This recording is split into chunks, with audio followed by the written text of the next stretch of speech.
जय हिंद दोस्तों, focus study with अभी पे आपका बहुत बहुत स्वागत है। तो भाई झारखंड के लिए हम लोगों ने जो सीरीज स्टार्ट किया है नंबर सिस्टम का, उसमें आज हम लोग अगला पार्ट देखने वाले हैं। और भाई एक एक मतलब मैं जो आपको सेशन में एक एक टाइप का सवाल दे रहा हूँ ना, आप समझिए कि वो एक टाइप है, वो एक सवाल नहीं, वो एक टाइप है। उस टाइप पे कितने सवाल बनाए जा सकते हैं और कितने ही सवाल एग्जाम में बने हैं आप देखिएगा, आप खुद देखिएगा। झारखंड में जितना भी एग्जाम हुआ, चाहे वो झारखंड सचिवालय हो, चाहे वो आपका दरोगा हो, चाहे वो आपका पंचायत सचिव हो, आप सब में देखिएगा कि उस टाइप के सवाल और एकदम अच्छे अच्छे सवाल आपसे पूछे गए हैं। इसीलिए हम लोगों ने ये डिसीजन लिया कि सवालों को ऐसे सजाया जाए कि भाई आपको ना कंसेप्ट भी मिले और फिर आप समझिए कि अगर आपने अच्छे से प्रैक्टिस कर लिया ना, तो फिर आपको कहीं जाने की आवश्यकता नहीं है। ठीक है, और अब देख लीजिए इधर कि मैंने आपको झारखंड के लिए मैथ्स में कितना सारा कंटेंट आपको ऑलरेडी मैंने दे रखा है। प्लेलिस्ट आपको JSSC CGL मैथ्स के नाम से मिल जाएगा हमारे चैनल पर, आप उसमें जाके देखिए। मैंने वहाँ पे mensuration 2D 3D complete, CGL 2016 का जो पेपर हुआ था फुल्ली एकदम सॉल्व्ड। उसके बाद ज्योमेट्री का बहुत सारा topic, algebra series, ratio series, अभी झारखंड SI का हमने बहुत सारा सेट भी डिस्कस किया है। तो आप जाके देखिए, एक एक चीज़ आपके लिए एकदम यूजफुल है। टाइम एंड वर्क का कंप्लीट मैंने बम वाला पैकेज दिया, बम है वो बम।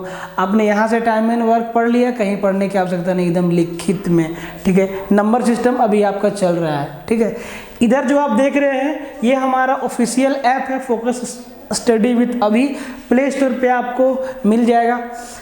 399 में हम लोगों ने झारखंड के लिए लाया कि भैया झारखंड में जो भी एग्जाम होगा, चाहे आज हो चाहे 10 साल बाद हो, एकदम कंटेंट इस लेवल का है ना कि कंटेंट आपका आज से 10 साल बाद भी आपका वैलिड है। और मात्र 399 में आपका कंप्लीट पैकेज दिया जा रहा है। कंप्लीट पैकेज आप जो है कोर्स को देख सकते हैं, लिंक आपका नीचे दिया हुआ है और आपके सामने व्हाट्सअप नंबर भी है नीचे। आप चाहें तो इंक्वायरी कर सकते हैं, बढ़िया से पहले ठोक बजा के देख लीजिए, उसके बाद आप इस पे हाथ लगाइए। देखिए, वैसे हाथ मत लगाइए। अगर आपको लगता है कि आप मैथ्स में 20 क्वेश्चन कर लेंगे तो भाई छोड़ो, जाने दो, आप ठीक हैं। ठीक है, अगर आपको लगता है कि आप फंसेंगे तो एकदम आपके लिए ये रामबाण है। क्या एडवांस प्लस अर्थमेटिक, एकदम अपर लेवल का कंटेंट है, basic to advance level, 1 year validity और एकदम अपडेटेड कंटेंट है मेरे भाई। जिन लोगों ने लिया है 110% सेटिस्फाई हैं। आप भी जाके देख सकते हैं, कोर्स को एक्सप्लोर कर सकते हैं। बाकी बात सारी बातें आप खुद समझदार हैं, आप खुद समझ सकते हैं। टेलीग्राम का लिंक आपका नीचे दिया हुआ है, आप जाके उसको ज्वाइन कर लीजिए, क्योंकि लेटेस्ट इन्फॉर्मेशन सबसे पहले आपको वहीं पे मिलेगा। ठीक है, तो चलिए आज का सेशन हम लोग स्टार्ट करते हैं। आज जो नंबर सिस्टम का क्वेश्चन है ना भाई, हर एक बंदा को उसमें फंसना एकदम तय है। हर एक लड़का फंसेगा तो फंसेगा, एकदम कंफर्म, चाहे वो जैसे फंसना तय है। क्योंकि नंबर सिस्टम ना अपने आप में एक जाल है, बहुत तरीका का, बहुत वैरायटी का कंसेप्ट है और इससे बहुत वैरायटी का क्वेश्चन बनाया जा सकता है और एग्जाम में बना के क्वेश्चन आया है। कोई क्वेश्चन तो आपको ऐसा दिखेगा ना कि आपको समझ में ही नहीं आएगा कि ये क्वेश्चन मैथ्स के कौन सा चैप्टर का है, तो वो क्वेश्चन आपका नंबर सिस्टम का होता है। तो ये खेला है नंबर सिस्टम का। ठीक है, तो जो हमने सीरीज स्टार्ट किया ना भाई, बढ़िया से फॉलो करो, एक एक क्वेश्चन को देखो। और दोस्त अपना फीडबैक हमें ज़रूर दें।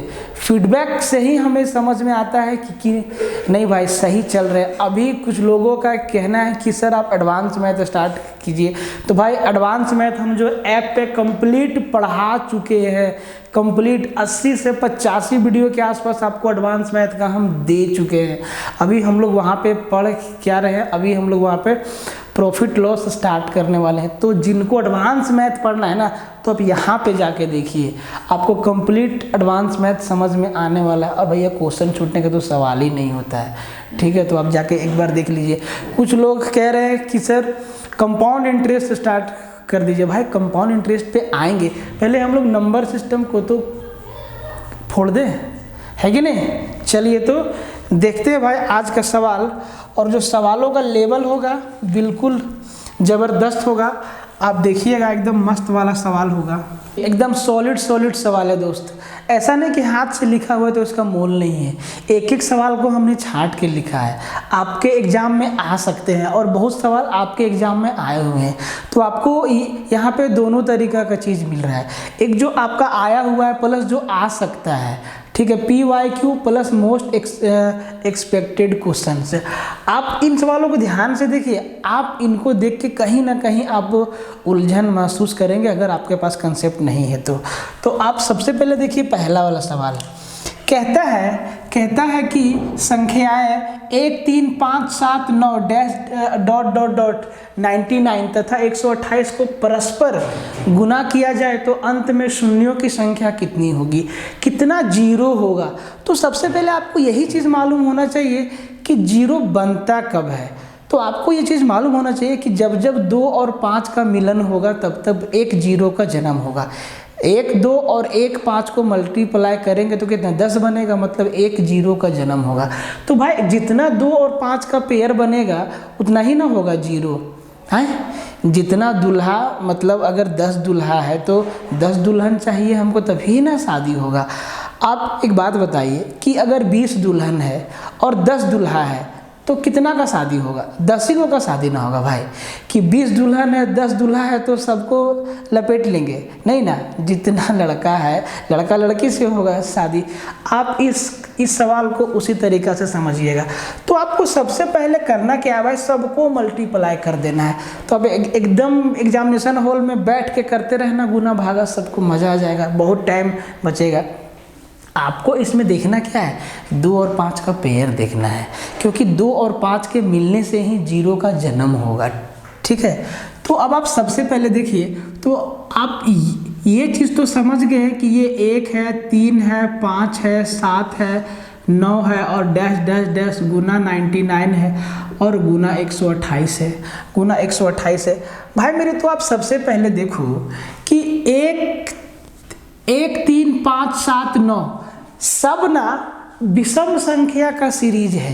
1 3 5 7 9 11 13 15 17 19 21 23 25 27 ऐसे करते करते 99 तक गया। तो ये सबका सब विषम संख्या का सीरीज है, तो इसमें तो 2 है नहीं, 2 तो है नहीं ना, 2 तो नहीं है। आप देखिए जितना भी आप विषम संख्या का सीरीज देखिएगा उसमें 2 तो रहेगा नहीं, क्योंकि 2 हमारा सम संख्या है। तो भाई इसमें तो 2 अवेलेबल नहीं है, तो 2 अवेलेबल किस में है जी, 128 में। तो 128 में कितना 2 है, ये चीज़ आपको मालूम हो जाए कि भाई 128 में कितना 2 है। तो जी 128 में 7 2 है, 2 गुना 2 गुना 2 गुना 2 गुना 2 7 बार मल्टीप्लाई करेंगे तब जाके 128 आएगा। मतलब हम इसको 2 का पावर 7 भी लिख सकते हैं, 2 का पावर 7 भी लिख सकते हैं। अब एक बात आप समझिए कि 2 तो भैया फिक्स है, 2 तो भैया फिक्स है कि 2 जो है 7 2 है, 7 ही 2 है ना, 7 2 गुना 2 गुना 2 गुना 2 7 बार मल्टीप्लाई करेंगे तो 128 देगा। जरा 5 के बारे में झांक लेते हैं। अब एक बात बताइए, 5 आपको कहाँ कहाँ मिलेगा? 5 पे मिलेगा, 10 पे मिलेगा, 10 तो है नहीं, 5 पे मिलेगा, 15 पे मिलेगा, 25 पे मिलेगा, 35 पे मिलेगा, 45 पे मिलेगा, 55 पे मिलेगा, 65 पे मिलेगा, 75 पे मिलेगा, 85 पे मिलेगा, 95 पे मिलेगा। ए भाई जब हम यहीं पे देख रहे हैं कि 5 का संख्या तो बहुत ज़्यादा है, तो फिर बात हो गया दूल्हा दुल्हन वाला कि भाई जितना दुल्हन रहेगा उतना ही दूल्हा का ना शादी होगा। अब मान लीजिए कि 10 दुल्हन है और 20 तो दूल्हा खड़ा है उधर, तो क्या 20 का शादी हो जाएगा? नहीं ना भाई, 10 जोड़ा ही ना बनेगा। इसका मतलब जिसका संख्या कम रहेगा उतना ही जीरो ना बनेगा। समझ में आया बात? अब आप एक बार इसको समझ लीजिए डिटेल में। तो भाई 2 का संख्या कम है, 5 का संख्या ज़्यादा है। दुल्हन 7 ठो है, दुल्हन 7, 2 को हम क्या माने दुल्हन 7 है और 5 क्या है, दूल्हा है। दूल्हा तो 7 से ज़्यादा है, 5 पे है, 15 पे है, 25 पे 2 है, 35 पे है, 45 पे है, 55 पे है, 65 पे है, 75 पे 2 है, 85 पे है, 95 पे है।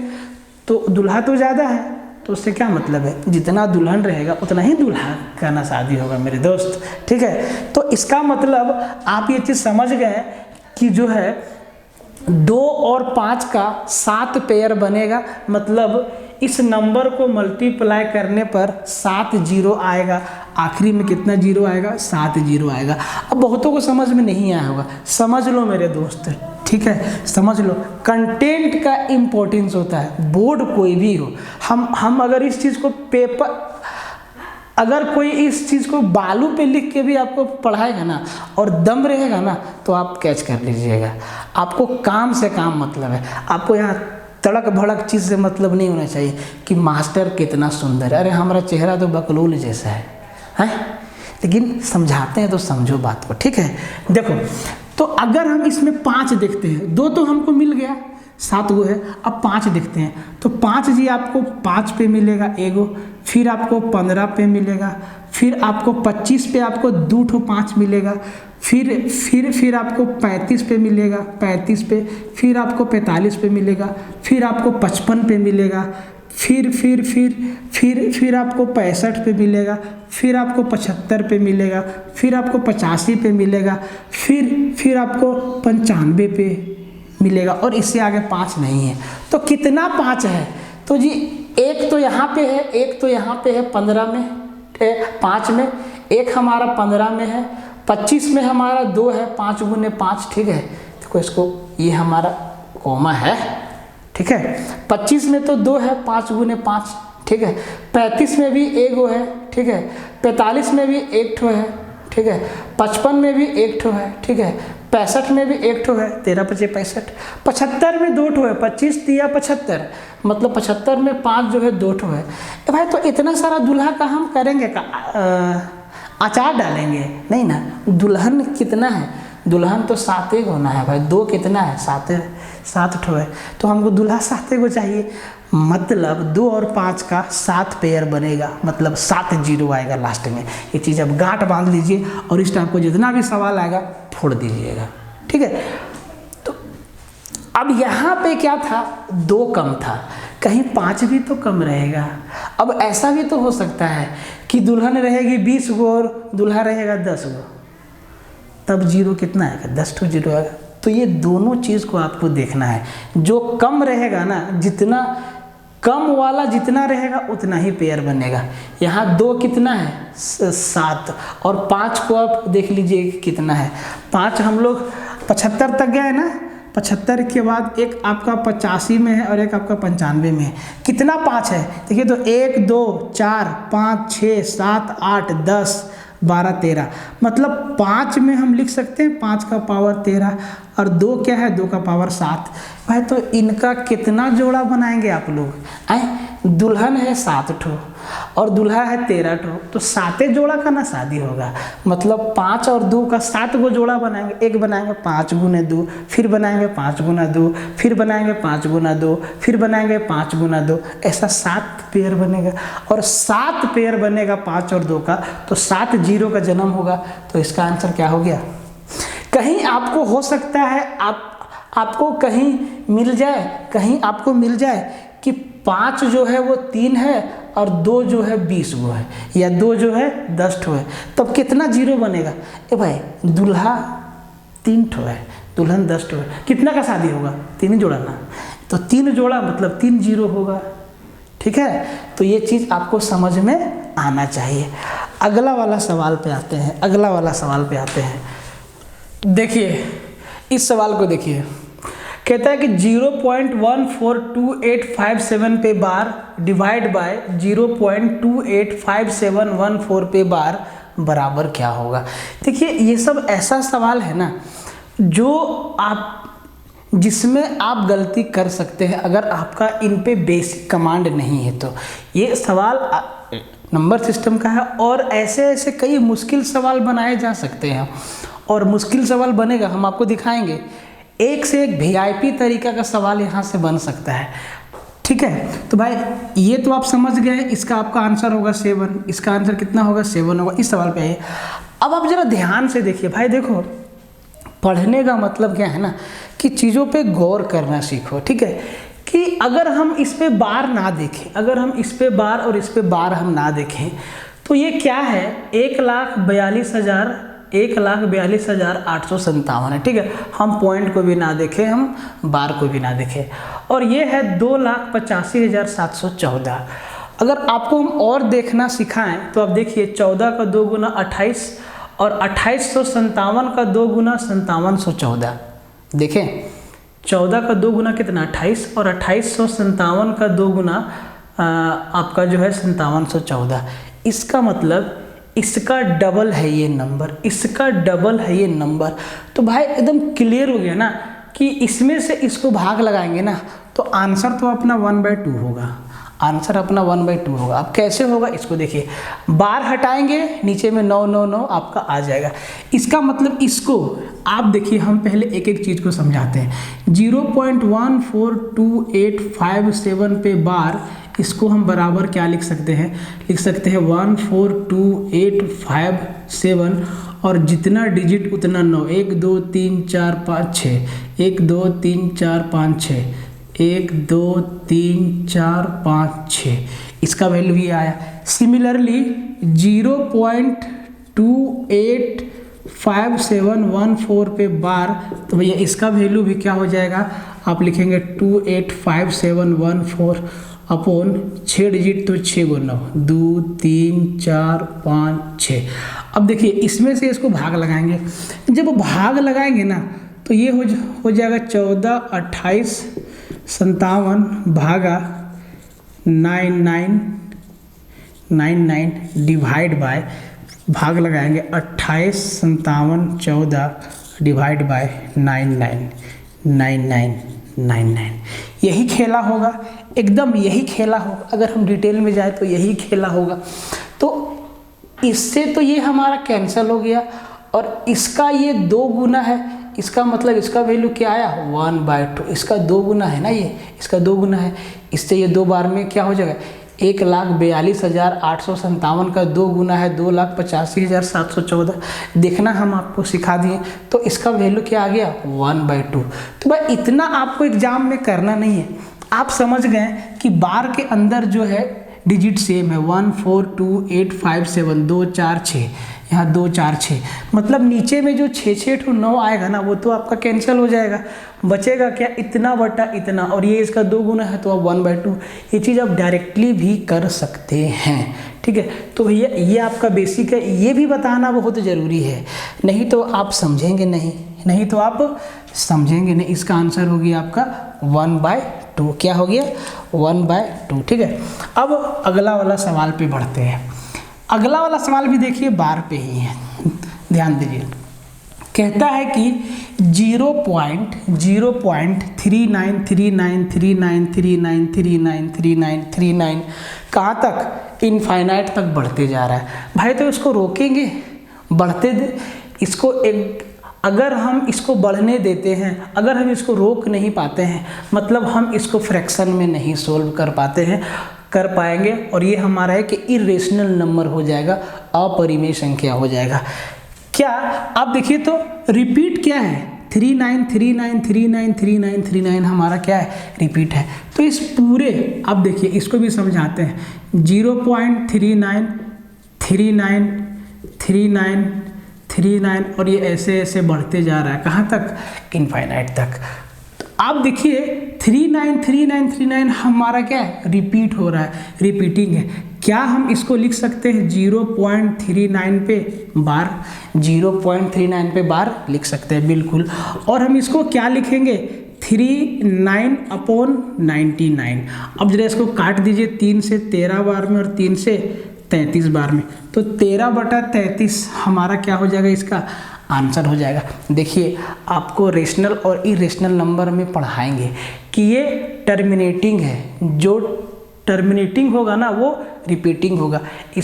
ये हमारा क्या है, रेशनल नंबर है। ये क्या है, हमारा रेशनल नंबर है। और जो हमारा नॉन रिपीटिंग होगा ना, जो हमारा नॉन रिपीटिंग होगा, जो नंबर रिपीट ही नहीं करेगा, उसको हम टर्मिनेट नहीं कर सकते हैं, वो हमारा इरेशनल नंबर होगा। जैसे कि पाई, पाई क्या है, इरेशनल नंबर है। पाई का वैल्यू कभी भी रिपीट नहीं होता है, 3.14 dash dash dash dash dash चलते जाता है एकदम इनफाइनाइट तक। और पाई का वैल्यू जो ज़्यादा याद करता है उसको कहते हैं क्या हम लोग, मेमोरी किंग। क्या कहते हैं, मेमोरी किंग। किसी को पाई का वैल्यू 25,000 डिजिट तक याद है, तो किसी को 45,000 डिजिट तक याद है, तो किसी को 50,000 डिजिट तक याद है। तो पाई का वैल्यू कभी भी रिपीट नहीं होता है। इसीलिए आप एक चीज़ समझ लीजिए यहाँ पर कि आप कहते हैं सर कि पाई का वैल्यू ही तो 22/7 होता है। जी नहीं, पाई का ये अप्रोक्सीमेट वैल्यू है, ये एग्जैक्ट नहीं है, ये आपका अप्रोक्सीमेट वैल्यू है। आप सिर्फ 22/7 में आप सिर्फ 22/7 को देखेंगे और अब 22 को 7 से भागा देंगे ना, तो 7-8 डिजिट के बाद रिपीट होने लगेगा। तो ये पाई का एग्जैक्ट वैल्यू नहीं है, ये अप्रोक्स वाला वैल्यू है, लगभग मान है। कैलकुलेशन में इसका इस्तेमाल करते हैं, ठीक है। तो आपसे आप समझ गए कि जब पाई बोलेगा ना भाई, तो पाई हमारा इरेशनल है। पाई हमारा क्या है, इरेशनल है। सीख लीजिए, ये अपरिमेय है। क्या है, अपरिमेय है, अपरिमेय है। लेकिन 22/7 जो है वो हमारा परिमेय संख्या है, रेशनल नंबर है, रेशनल नंबर है, रेशनल नंबर है। ये भी आप आज जान लीजिए, ये भी आप आज जान लीजिए कि पाई क्या है और 22/7 क्या है।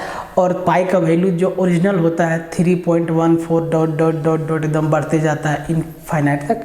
तो पाई और पाई का वैल्यू जो नॉन रिपीटिंग है वो क्या है, इरेशनल नंबर है। लेकिन 22/7 हमारा क्या है, रेशनल नंबर है, परिमेय संख्या है, ठीक है। क्योंकि अब 22 को 7 से भागा देंगे, अब भागा देके देखिएगा तो 7-8 डिजिट के बाद ये रिपीट होने लगेगा। और जो रिपीट होगा उस पर हम लोग बार लगा के रोक सकते हैं। रिपीटिंग है वो टर्मिनेटिंग है, ठीक है। पुनरावृत्ति को रोक सकते हैं, एकदम हिंदी भाषा में बोले तो, ठीक है। दोहराव को हम लोग रोक सकते हैं। तो आपको ना हम अच्छा सवाल, देखिए ऐसे सवालों में लोग फंसेंगे, बिल्कुल फंसेंगे, ठीक है, एकदम फंसना तय है। अब जरा इस सवाल को देखिए, ये आपका हो गया, ठीक है, ये भी हो गया। अब आते हैं इस सवाल पर। कहता है कि 1 से 50 तक संख्या लिखने में कुल कितने अंकों की आवश्यकता होगी। कितना ही बेसिक सवाल है ये। 1 से 50 तक की संख्या लिखने में कुल कितने अंकों की आवश्यकता होगी। यहाँ पे आपसे पूछा है 1 से 50, आपसे कुछ भी पूछ सकता है। कह देगा कि 1 से 100 तक जब हम संख्या लिखेंगे तो कुल कितना अंक का आवश्यकता होगा। तो आप कहेंगे सर 0 से लेकर 9 तक। नहीं जी, वैसा नहीं, कितना हम अंक लिखेंगे। तो अब आप इस वाले सवाल को समझिए एकदम गौर से। देखिए 1 से 50 तक हम लिखेंगे भाई, तो सबसे पहले हम लोग 1 से स्टार्ट करेंगे, 2, 3, 4 और डॉट डॉट डॉट कहाँ तक जाएंगे, 9 तक। तो 1 से 9 के बीच में कितना अंक हुआ, 9 अंक हुआ। कितना अंक हुआ, 9 अंक हुआ। अब 10 से 50, 10 से लेकर 50 तक में कितना संख्या हुआ, 10 से लेकर 50 तक में कितना संख्या हुआ। तो आप कहेंगे सर 1 से 50 तक 50 संख्या है, उसमें से 1 से 9 तक 9 संख्या है, तो 10 से लेकर 50 तक 41 संख्या होगा, 41 संख्या होगा। और 41 संख्या है और प्रत्येक संख्या में 2 अंक है, मतलब 41 दूना 82 अंक है 10 से लेकर 50 तक। तो 10 से लेकर 50 तक 82 अंक है और 1 से लेकर 9 तक में 9 अंक है। 82 और 9 को जोड़ देंगे तो आपका 91 अंकों की आवश्यकता होगी। 91 डिजिट जो है, 91 डिजिट जो है का इस्तेमाल करना होगा 1 से 50 तक की संख्या को लिखने में। ये सवाल आपका इस तरीके से भी पूछ देता है कि एक 300 पन्नों की किताब है, एक 300 पन्नों की किताब है, तो भैया पेज 1 से पेज 300 तक, पेज 1 से पेज 300 तक के संख्या को लिखने में कितने अंकों का इस्तेमाल किया गया है। तो इसी तरीक़ा से उस सवाल को भी तोड़ना होगा। भाषा बदल के आएगा लेकिन कंसेप्ट हमारा यही रहेगा। मैंने आपको क्या बोला था भाई कि हर एक सवाल हर एक तरीका का होगा और हर एक सवाल पे आपका सवाल बनेगा भाषा बदल बदल के, ठीक है। इस सवाल पे आइए, जो आखिरी का सवाल है आपका। कहता है कि दो संख्याओं का योग। अच्छा, इससे पहले अगर आप सिंसियर हैं, आप वीडियो को पूरा देखते हैं, तो आप कमेंट में ये बता दीजिए कि 1 2 3 4 से लेकर 100 तक की संख्या लिखने में कितना डिजिट का यूज होगा। आप ये हमको कमेंट में आप लिखिए, कमेंट में आप बताइए कि 1 से 100 तक की संख्या को लिखने में कितना डिजिट का इस्तेमाल करना होगा, कितने अंकों की आवश्यकता होगी। आप इसका कमेंट में आंसर दीजिएगा, ठीक है। इस सवाल पे आते हैं। कहता है कि दो संख्याओं का योग तथा गुणनफल 12 तथा 35 है, उनके व्युत्क्रमों का योग, उनका रेसिप्रोकल का सम, उनका उल्टा का जोड़ कितना होगा। ध्यान दीजिए, दो संख्याओं का योग, तो आप इसका आंसर हमें दीजिएगा कि 1 से लेकर 100 तक का गिनती लिखने के लिए कितने अंकों की आवश्यकता होगी। इसका आंसर आप दीजिए कमेंट में, ठीक है। हम देखेंगे एक एक कमेंट को, कौन बंदा आंसर देता, कौन सिंसियर है, कौन सिंसियर नहीं है, इसी बात से मालूम चल जाएगा आपका, ठीक है। तो दो संख्याओं का योग, मान लेते हैं एक संख्या a है, दूसरा b है, तो जी इनका योग कितना है 12, और इन्हीं दो संख्याओं का गुणनफल कितना है जी 35 है। तो अगर इस सवाल को हम तरीके से बनाने लगे तो भैया टाइम जाएगा। तो अब आपको करना क्या है कि आप देखिए 35 का दो ऐसा फैक्टर तोड़िए जिनका गुणनफल तो 35 होगा ही साथ जब दोनों संख्या को जोड़ेंगे तो क्या आएगा 12 आएगा। तो आप कहेंगे एक 7 होगा और एक 5 होगा, 7 5 35 और 7 और 5 12, 7 और 5 12, मतलब ए और बी का क्या है, a 7 है तो b 5 है। ऐसा भी हो सकता है कि b 7 हो और a 5 हो, क्योंकि यहाँ जोड़ दिया है तो जोड़ में हम ये 5 7 7 5 ले सकते हैं, कोई दिक्कत नहीं है। अब बोला है कि इनका उल्टा क्या होगा जी, तो सर इनका उल्टा, तो 7 का उल्टा 1/7 प्लस 5 का उल्टा 1/5 ही यही इनका उल्टा होगा। तो जी इनका उल्टा होगा 7 5 35 और जी 7 और 5 12, तो 12/35 इसका क्या हो जाएगा, आंसर हो जाएगा। 12/35 क्या हो जाएगा, इनका आंसर हो जाएगा। तो आपको ये 1 2 3 4 5 सवाल समझ में आया। हर एक तरीका का सवाल आपके एग्जाम में आया हुआ है, ठीक है। और मैंने आपको जितना भी प्रकार का तरीका बताया, हर एक कंसेप्ट से सवाल आएगा। चाहे आपसे शून्यों की संख्या पूछ दे, चाहे आपसे बार वाला सवाल में जोड़ घटाव गुना भाग पूछ दे, चाहे आपको ये वाला सवाल एक एग्जाम में पूछा था कि 1 से 1000 तक की गिनती लिखने के लिए कितने अंकों की आवश्यकता है, 1 से 1000 तक की गिनती लिखने के लिए कितने अंकों की आवश्यकता है, यहाँ तक सवाल आपका पूछा हुआ है। तो ये भी आपको समझ में आना चाहिए, ठीक है। अब ये दो संख्याओं का योग तथा उनका गुणनफल 12 और 35 है, तो उनके व्युत्क्रमों का योग कितना है। तो भैया अगर आप इसका बेसिक जानना चाहते हैं तो वह भी जान लीजिए, लेकिन एग्जाम का अप्रोच आपका यही होगा, ठीक है। बेसिक जान लीजिए कि ताकि दिल में मलाल नहीं रहेगा कि सर बताए नहीं बेसिक, आप सिर्फ एकदम ऊपर जा रहे हैं। तो ऐसी बात नहीं है कि क्या सर को बेसिक नहीं आता है, भाई बेसिक हमको एकदम तगड़ा तरीका से आता है, ठीक है। आप देखिए, तो जी दो संख्याओं का जोड़ आपका क्या दिया है, a + b बराबर कितना 12 दिया है, और ab का वैल्यू कितना दिया है 35 दिया है, ठीक है। तो अगर हम a + b का होल स्क्वायर कर देंगे तो ये हो जाएगा a² + b² + 2ab। तो जी a + b का होल स्क्वायर मतलब 12 का होल स्क्वायर 144 बराबर a² + b² + 2ab, और जी ab का वैल्यू कितना 35 और 35 दूना 70। अब यहाँ से आपका a² + b² बराबर निकल के आएगा 144 - 70। देखिए इसका बेसिक कितना लंबा है, ठीक है। तो जी यहाँ बचा 4 और 14 में 7 गया 7, कितना बचा 74। a² + b² का वैल्यू कितना है 74।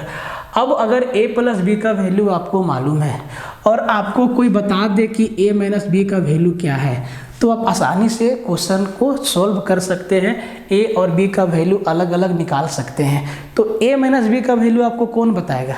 आपको बताएगा ए माइनस बी का होल स्क्वायर बराबर क्या होता है, A square plus B square minus का 2ab। तो जी ए प्लस बी का होल स्क्वायर कितना है, A square plus B square कितना है 74 माइनस 2ab मतलब कितना 70।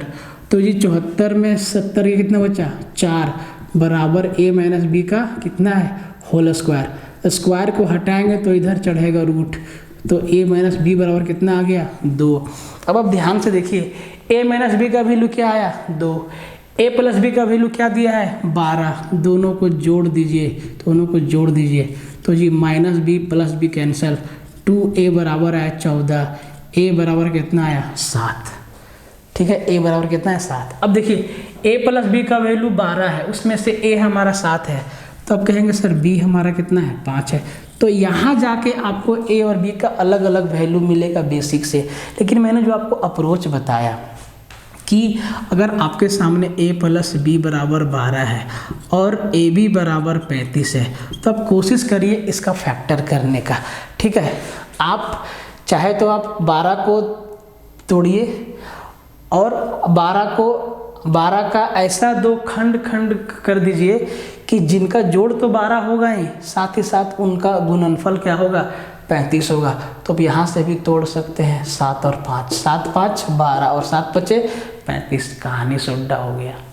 बात समझ में आया? तो भाई तो ये था आपका नंबर सिस्टम का कुछ अच्छे सवाल। बहुत ही कम समय में मैंने आपको बहुत ही अच्छी चीज़ें बताने की कोशिश करता हूँ। उम्मीद है आप इसका लाभ लेंगे। ठीक है, इसका लाभ लेंगे। और मेरे दोस्त, अगर आपको लगता है कि आपको मैथ में थोड़ी सी परेशानी है, तो आप हमारा 399 का कोर्स जो है ट्राई कर सकते हैं। अभी बिल्कुल एकदम तरीका से हम लोग पढ़ रहे हैं यहाँ पे। ठीक है, मिलते हैं फिर अगली वीडियो।